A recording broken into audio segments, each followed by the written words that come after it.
The morning bus arrived with a familiar hydraulic sigh, its doors sliding open to exhale a wave of stale, warm air.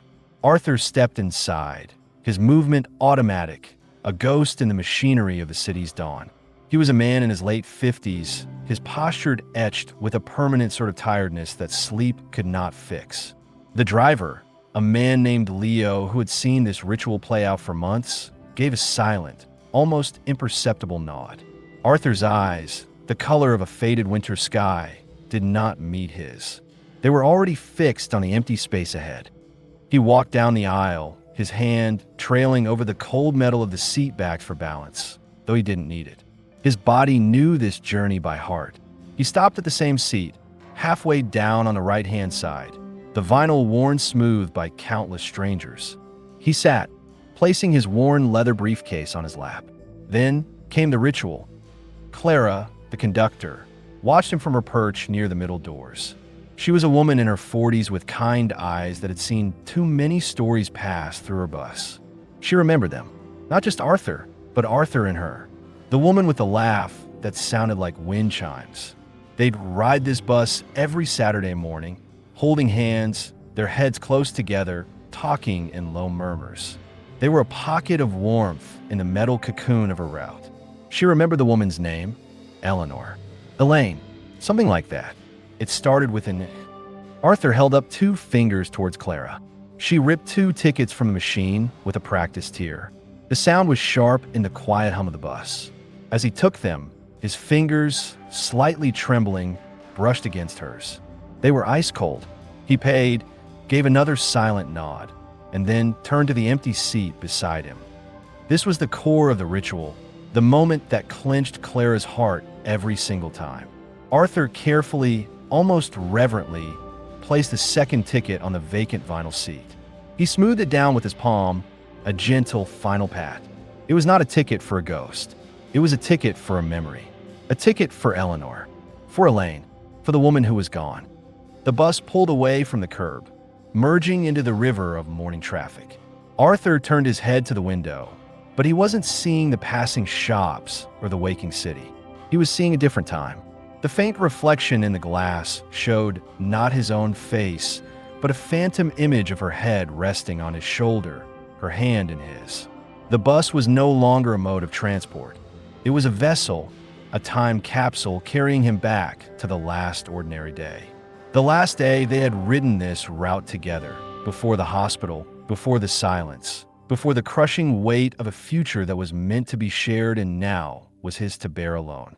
Clara watched him for a long moment before moving down the aisle to collect other fares.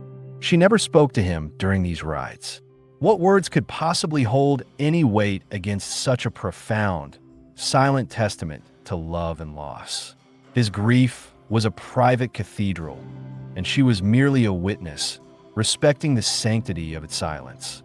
She felt the weight of the secret in her pocket, the crumpled ticket she had found, and wondered if today would be the day she finally broke the unspoken rule between them.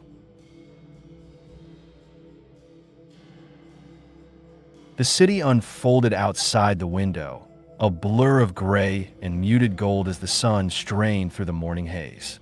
But for Arthur, the real landscape was within. The low, steady rumble of the bus's engine was the same. The specific way it shuddered when changing gears was the same. These familiar sensations were the keys that unlocked the past, dropping him not into a scene of dramatic climax, but into the quiet, luminous ordinary that he now ached for. He remembered. It wasn't her smile on her deathbed he saw, brave and strained. It was her smile that last Saturday. A smear of strawberry jam from the bakery croissant they'd shared was at the corner of her mouth. He remembered reaching out, his thumb gently wiping it away, and her laughing, a sound that was somehow both bright and soft, catching the attention of an elderly woman across the aisle who'd smiled with them. Elaine. Her name was Elaine. The memory was so vivid it was physical. He could almost feel the sticky sweetness on his thumb, see the way her eyes crinkled at the corners. They were on their way to the bookstore, their weekly pilgrimage. She would spend an hour in the poetry section, and he would loiter in history, and they would meet by the cash register with their finds, each sharing a sentence from their chosen book as a gift to the other. That last day, she had read him a line about the light that lives in abandoned places. He had teased her about her taste for the melancholy, and she had just smiled, that secret, knowing smile, and tucked her hand into his elbow. Now, the memory was a double-edged sword. It filled the empty space beside him with her presence so completely he could almost feel the warmth of her arm against his. But then the bus would hit a pothole, the jolt a brutal anchor back to the present, and the space would be empty again, a cold, vinyl void. The pain was not a sharp stab anymore. It was a deep, resonant ache, a hollow echo in the cavern of his ribs. He clung to this route because to abandon it would be to abandon the last place where she still felt real, where their life together wasn't just a story he told himself in the silence of his apartment. He didn't notice the tears welling in his eyes, blurring the passing city into a watercolor smear. He was too far inside the memory, inside the ghost of her laughter. From her seat, Clara saw. She saw the slight tremor in his shoulder, the way he swallowed hard, the glistening track he quickly wiped away with the back of his hand. Her own heart ached in sympathy. She looked away, granting him the privacy of his sorrow. Her fingers found the crumpled ticket in her pocket, rolling it nervously between her thumb and forefinger. It felt impossibly heavy now, a tiny, paper-shaped anchor of a shared, silent understanding. The distance between them, a few meters of scuffed bus floor, felt like a vast chasm, and the ticket was the only bridge. But was it her place to cross it? The crumpled ticket in Clara's pocket felt like a live coal, burning with a secret she was no longer sure she had a right to keep. Finding it had been an accident. She'd been cleaning out her old uniform jacket on a quiet Sunday, a chore she'd put off for months, when her fingers had brushed against a forgotten scrap of paper in the deepest corner of a pocket.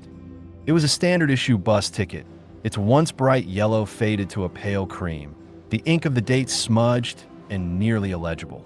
But it was the back that had stolen her breath. On the reverse, drawn in smudged blue ballpoint pen, was a flower. It was clumsily rendered, the petals uneven, the stem a little wobbly, as if sketched in a moment of idle distraction.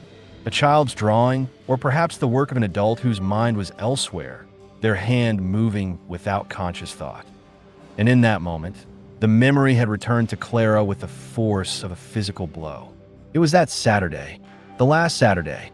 Elaine had been sitting by the window, Arthur beside her. She'd been looking out, a soft, contemplative smile on her face, and her hand had been moving, absently sketching on the back of the ticket. Clara remembered now, with piercing clarity, how Elaine had suddenly laughed at something Arthur whispered, her hand jerking and leaving a small blue streak near the stem.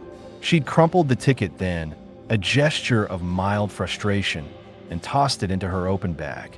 It must have fallen out later, onto the seat, where Clara had found it during her end-of-day sweep.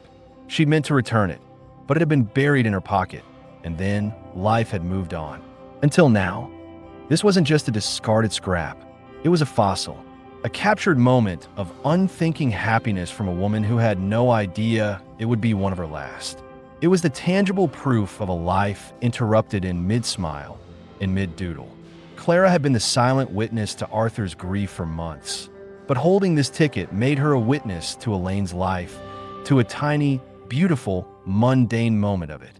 The weight of that responsibility settled on her. This wasn't her memory to hold. It was his. It was a piece of his wife, a final, silent message he never knew existed. Keeping it felt like a theft. The chasm between her seat and his was no longer just filled with his sorrow, but with this unspoken truth, and the crushing question of whether delivering it would be a kindness or a cruel reopening of a wound that was just beginning to scar over. The internal debate raged within Clara for the remainder of the route. Her stopwatch mind measured the passing streets, each block bringing her closer to the moment of decision. She watched Arthur's reflection in the window, saw the absolute stillness of his grief, and felt the paper flower in her pocket pulse with a life of its own.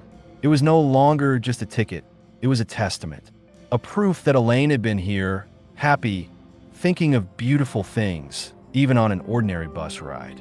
Didn't Arthur deserve that proof? Didn't he deserve more than just the memory of her illness? As the bus approached his usual stop, a strange calm settled over her. The fear didn't vanish, but it was overshadowed by a conviction that felt like duty. This was right. The bus hissed to a halt. Arthur stood, his movements slow and heavy. He picked up his briefcase and, as always, left the second and used ticket on the empty seat, a paper ghost. He didn't look at Clara as he moved towards the door. This was the moment. Her heart hammered against her ribs, a frantic drum against the quiet hum of the idling engine. "Sir," her voice, and used for this purpose, came out as a rasp. She cleared her throat. "Arthur." He stopped, one foot on the top step, and turned. The surprise in his eyes was a physical thing. It was the first time she had ever spoken his name. He looked at her, truly looked at her, and she saw the raw, unguarded confusion in his gaze. Clara didn't explain. There were no words that could properly frame this moment. She simply reached into her pocket, pulled out the faded ticket, and held it out to him. Her hand trembled slightly. His eyes dropped from her face to her open palm. For a second, there was no He didn't take the ticket. He simply stared at it, his body rigid.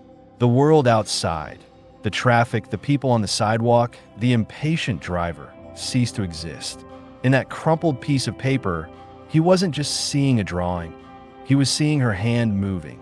He was seeing that Saturday, the jam, the laughter, the way she would get lost in small, creative moments. This was a piece of her he had never known was missing. A final, silent gift she had left behind, delivered by a stranger.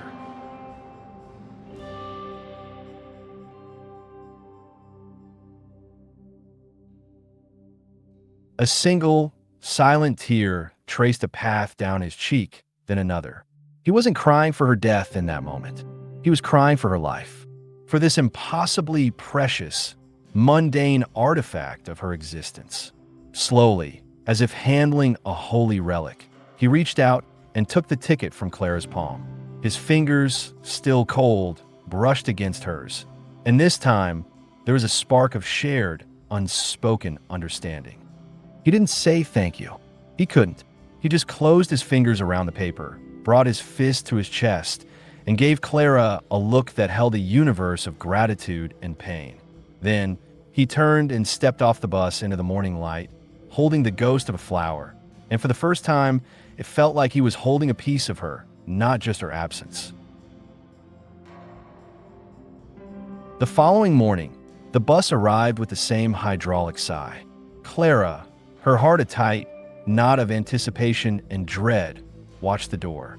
When Arthur stepped on, something was different. The movement was less automatic, the hollowness in his eyes softened by a new, pensive light. He met her gaze and gave a slow, deliberate nod. It wasn't a smile, but it was an acknowledgement, a connection forged in the silent language of shared understanding. He walked to his usual seat, the vinyl seeming less like a tombstone and more like a simple seat. Clara held her breath. The ritual was so ingrained, its alteration felt monumental. Arthur sat. He placed his briefcase on his lap. He looked at the empty space beside him for a long moment, his fingers unconsciously touching the breast pocket of his coat, where the crumpled ticket now resided, safely pressed. Then, he looked up at Clara and held up a single finger. One ticket. The sound of the single ticket tearing from the roll was deafening in its simplicity. He paid, took it, and placed it on his own knee. He did not look out the window at ghosts. This time, he looked out at the waking city, at the people on the sidewalks, at the light filtering through the buildings. The world was continuing, and for the first time, he was allowing himself to be a part of it again. Clara felt a wave of profound relief and a quiet joy. She had not reopened a wound. She had helped to gently close one. She had returned a piece of his past, and in doing so, had given him permission to re-engage with his present. He didn't get off at his usual stop. He rode 2 stops further to the old bookstore. As he stood to leave, he paused by her seat. "Thank you, Clara," he said, his voice rough with disuse, but clear. For everything. He stepped off the bus. Clara watched him walk towards the bookstore's familiar door, his shoulders a little straighter, the set of his jaw a little less severe. He was a man stepping back into the stream of his own life, carrying a memory not as a burden, but as a treasure. The bus pulled away, and Clara knew the ritual was over. It had been replaced by something new. The quiet, hopeful beginning of a man learning to live with his love instead of just his loss.